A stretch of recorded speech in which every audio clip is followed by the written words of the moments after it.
À aucun moment, je n'ai le sentiment de prendre un risque démesuré. Évidemment, j'ai peur. Je me demande, est-ce que j'y vais, est-ce que j'y vais pas? Mon cerveau imagine le pire. Mon entreprise actuelle qui me dit non pour la rupture conventionnelle. Mon mari qui ne trouve pas de boulot. Mais à chaque fois que je reviens sur les probabilités que ça arrive et les solutions si jamais ça arrive, la conclusion est la même. Le risque est faible. Je ne me mets pas en danger. Je ne mets pas en danger la survie de ma famille, de mon mari et de mes petits oisillons. Au pire, je vais perdre un peu d'argent. Bienvenue à toutes les femmes ambitieuses. Vous écoutez l'épisode 129 et aujourd'hui, je vous parle de risque et de réussite. Je m'appelle Jenny Chamas, je suis master coach certifiée. Femme ambitieuse est le premier podcast sur le leadership en France. Ici, j'aide les femmes à dépasser les obstacles pour intégrer et mener les CODIR et les COMEX, développer leur entreprise et leurs équipes et devenir de meilleurs leaders. Pour me soutenir dans cette mission, abonnez-vous au podcast et laissez un avis 5 étoiles sur la plateforme de votre choix. 1000 merci. Bonjour à toutes mes chères leaders ambitieuses. Je me réjouis de vous retrouver cette semaine pour évoquer avec vous la notion de risque et de quelle façon elle impacte votre réussite. J'aimerais vous raconter mon histoire et de quelle façon elle a été reçue par des femmes et des hommes de mon entourage. Fin 2017, je suis en poste, expatriée en Corée du Sud, au CODIR d'une marque de textile. Je gagne très bien ma vie, puisqu'au-delà d'un salaire très confortable, mon appartement, ma voiture et l'école internationale de mon fils sont payés par l'entreprise. Je suis à l'époque la seule source de revenus de la famille, puisque mon mari a quitté son job pour me suivre. Je décide, après 3 ans de bons et loyaux services en Corée et 7 ans dans cette entreprise, qu'il est temps pour moi de mettre les voiles et de monter ma propre entreprise. J'en ai l'intuition profonde. Une force de vie me pousse vers une passion qui est en moi depuis longtemps, celle d'accompagner les autres, de partager des messages et d'avoir plus d'impact sur le monde que celui que j'ai à ce jour. Je décide de devenir coach et de quitter mon entreprise. À ce moment-là, je fais ce que peu de femmes font. Je pose les données sur la table et je décide de mesurer le risque. Le principal risque ici, selon moi, étant le risque financier. J'observe les conséquences d'une démission sans chômage, celle d'une rupture conventionnelle. Je fais le calcul de ce dont nous aurons besoin pour vivre mensuellement en famille, de retour à Paris, et j'inclus dans la balance le fait que mon mari sera aussi au chômage. J'imagine même que mon entreprise ne soit pas assez rentable pour pouvoir me payer avant 2 ans. J'imagine encore qu'elle ne l'est pas passé ce délai de 2 ans. En bref, je prends en compte les données possibles, j'ajuste les variables. La conclusion, en se serrant la ceinture, en tenant compte de quelques économies, nous pouvons nous le permettre, même si notre rythme de vie va beaucoup changer. Le risque, selon moi, est faible puisque j'ai 2 ans devant moi avant d'être à sec. Et si ça se produit, je pourrais toujours vendre mon appartement. Je calcule aussi que je ne peux pas me permettre de démissionner sans droit au chômage, car sans cela, nous ne tiendrons pas plus de 6 mois et j'aimerais bien éviter de vendre l'appartement tout de suite. Donc ma stratégie est lancée, obtenir une rupture conventionnelle. J'observe les autres risques. Que mon mari ne trouve pas de boulot.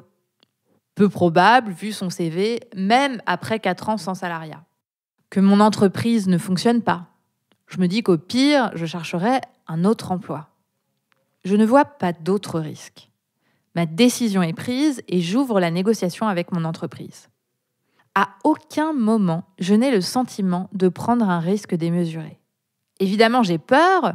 Je me demande, est-ce que j'y vais, est-ce que j'y vais pas? Mon cerveau imagine le pire. Mon entreprise actuelle qui me dit non pour la rupture conventionnelle. Mon mari qui ne trouve pas de boulot. Mais à chaque fois que je reviens sur les probabilités que ça arrive et les solutions si jamais ça arrive, la conclusion est la même. Le risque est faible. Je ne me mets pas en danger. Je ne mets pas en danger la survie de ma famille, de mon mari et de mes petits oisillons. Au pire, je vais perdre un peu d'argent. Avec le recul, j'aimerais vous soumettre cette analyse. Si je n'avais pas pris le risque à ce moment-là de quitter mon job et de monter ma boîte, je serais peut-être toujours salariée. Dans cette entreprise-là, dans une autre, je ne sais pas. Au mieux, j'aurais fait un jump de 20% de salaire en restant dans la même boîte, peut-être, 50% en étant très, très, très généreuse si j'avais changé de boîte. Et encore, il aurait vraiment fallu pousser. Mais j'aurais assuré une sécurité financière, une stabilité et un moindre changement. En revanche, le fait d'avoir pris le risque a créé à ce moment-là 3 possibilités. La première, c'était d'y perdre au change financièrement, chose que je savais que je faisais au départ. La deuxième, c'était de créer la même aisance financière au bout d'un certain moment. La troisième, c'était de gagner plus, et potentiellement beaucoup plus. Ma mesure du risque m'a permis de déterminer ce que j'étais prête à perdre pour gagner. Elle m'a permis de décider et d'agir en étant consciente et en ayant moins peur, car je connaissais les options. Et croyez-moi, plus on est informé, plus on a le sentiment de contrôle.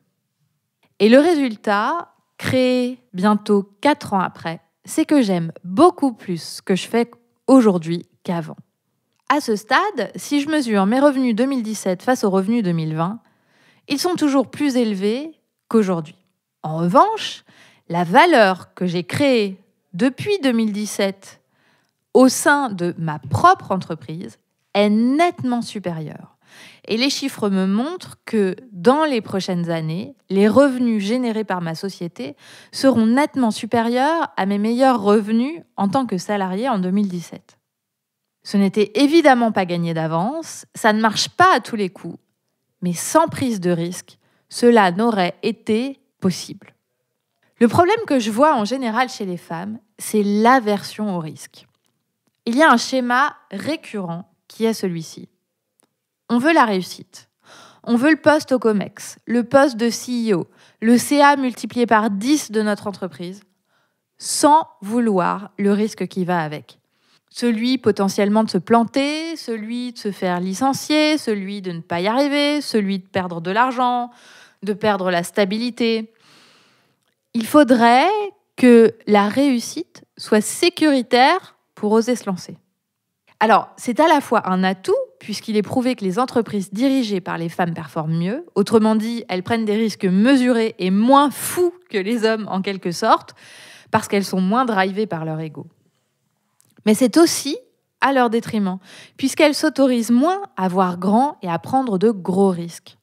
Ainsi, leur réussite est souvent moins grande que celle des hommes.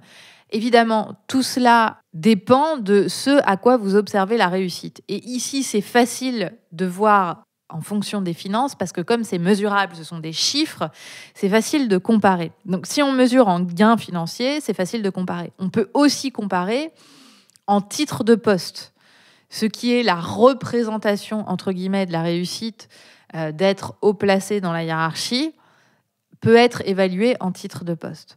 Ça ne veut pas dire que c'est nécessairement ça votre définition de la réussite. Et donc là, je vous invite à vous interroger sur votre propre définition de la réussite. Simplement ici, ce qu'on veut mettre au jour, c'est en quoi la prise de risque impacte la réussite.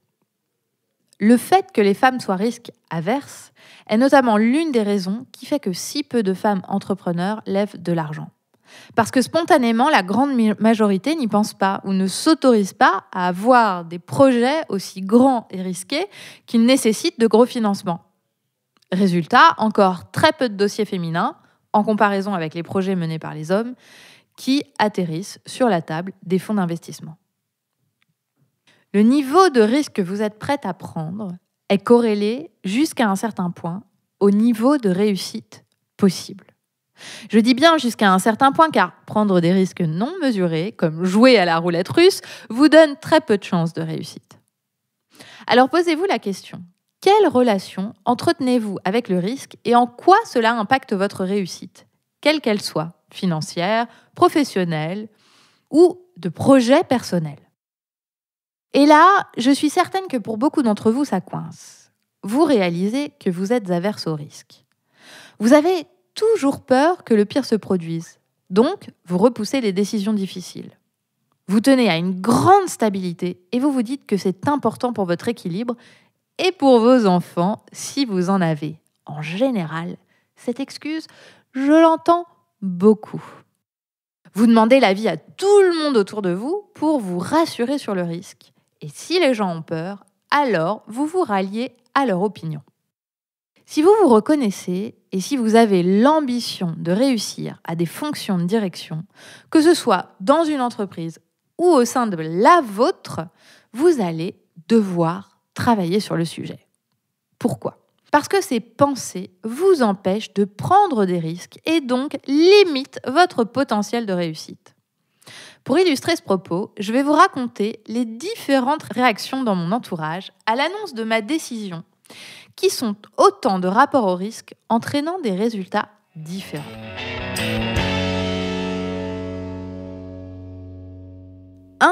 Mon mari. Mon mari était totalement d'accord avec ce projet et il m'a encouragée à partir du moment où il a compris que de toute façon, il n'aurait pas le choix. Il m'a d'ailleurs aidé à poser les chiffres. Alors, si je regarde la réussite de mon mari, il est dans un poste de direction de business unit qu'il adore, dans une entreprise qu'il adore, et ce, après 4 ans sans avoir été salarié, puisqu'il m'a suivi en expat. C'est quelqu'un qui prend des risques de façon mesurée et qui réussit aussi de façon mesurée. Il gagne très bien sa vie, il s'en satisfait et en même temps, il existe un plafond à sa rémunération, celui du marché et du salariat. 2, la réaction d'une de mes amies. Mais t'as pas peur que ça ne marche pas ? C'est chaud, non ? Avec ton mari au chômage et vos 2 enfants en bas âge ? Moi, je le ferais pas à ta place. Mon amie est averse au risque. Les changements dans sa vie lui sont inconfortables et c'est pourquoi elle préfère être dans une entreprise qui lui apporte de la stabilité et en même temps, elle se sent frustrée de ne pas avoir plus, un boulot qui lui plaît plus, un salaire plus généreux. Elle n'occupe pas des fonctions de direction alors que potentiellement, elle pourrait tout à fait le faire. Mais en revanche, elle sait toujours ce à quoi elle peut s'attendre en termes financiers, en termes professionnels, dans le travail qu'on attend d'elle. Pas de grande surprise.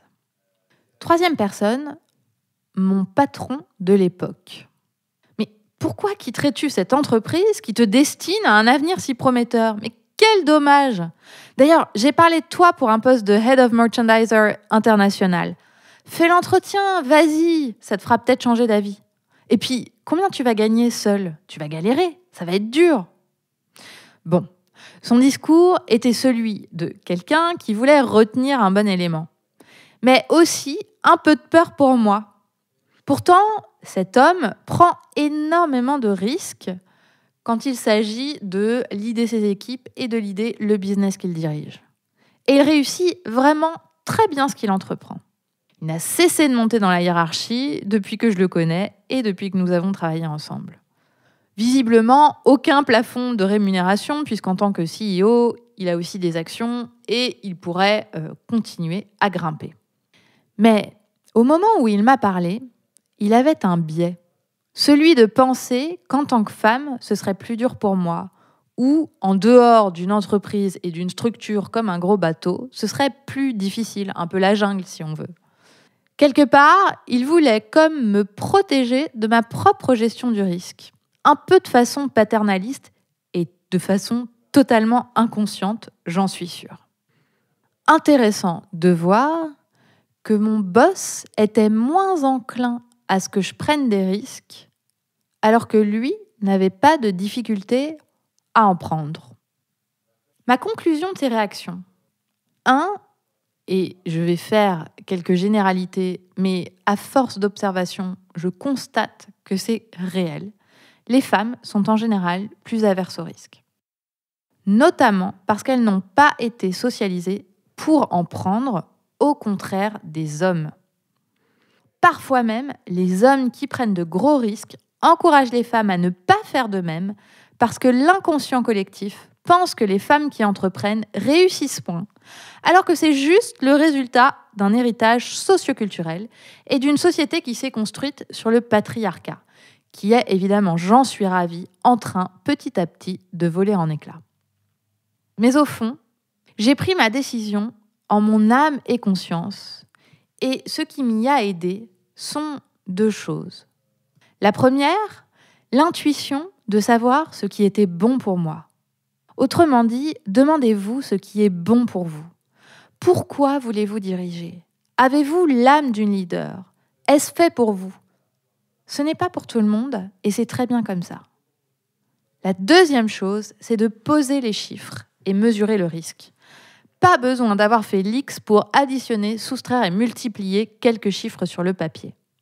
Si vous voulez réussir en tant que leader, quoi que cette réussite soit pour vous, que ce soit d'atteindre le poste de direction que vous voulez, d'être la meilleure dans votre domaine, d'avoir de l'impact dans votre entreprise et sur le monde, d'emmener vos équipes pour réaliser votre vision, de multiplier votre chiffre d'affaires ou de gagner plus, vous devez apprendre à aimer le risque, à l'apprivoiser, à jouer avec et à le mesurer.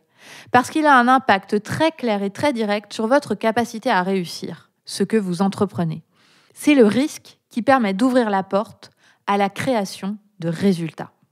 Et pour apprendre à gérer le risque, vous avez besoin d'apprendre à hacker votre cerveau, à gérer votre peur et à vous mettre en action de façon méthodique pour atteindre votre objectif. C'est précisément ce que nous vous enseignons dans le programme de coaching Leaders Ambitieuses. Ensemble, nous déconstruisons les peurs ancrées, le scénario du pire pour pouvoir ouvrir les possibilités. Et c'est fascinant de voir les résultats qui sont créés quand le risque n'est plus un problème. Nos clientes créent énormément de valeur et multiplient leur impact. Elles voient plus grand dans les projets car elles ont moins peur de l'échec. Elles négocient mieux car elles ont moins peur de perdre. Elles dirigent mieux car elles ont plus d'élan et sont concentrées sur la valeur qu'elles peuvent créer. Alors, prête à oser prendre des risques ? Vous êtes à un poste de direction ou prétendante à ce poste. Ou alors, vous dirigez votre propre entreprise et vous voulez développer ses compétences. Alors le programme Leaders Ambitieuses est fait pour vous. Faites une demande dès aujourd'hui et rejoignez-nous pour 6 mois pour apprendre à mieux diriger, réussir et vous épanouir sur ce chemin pour plus d'impact. Pour en savoir plus sur le programme et le rejoindre, vous pouvez cliquer sur le lien dans les notes de cet épisode ou bien vous rendre directement sur mon site jennychamas.com et cliquer sur « Travailler avec nous » sur la page coaching. Inscrivez-vous à la newsletter pour encore plus de conseils de leadership et de développement personnel. Le lien est disponible dans les notes de cet épisode.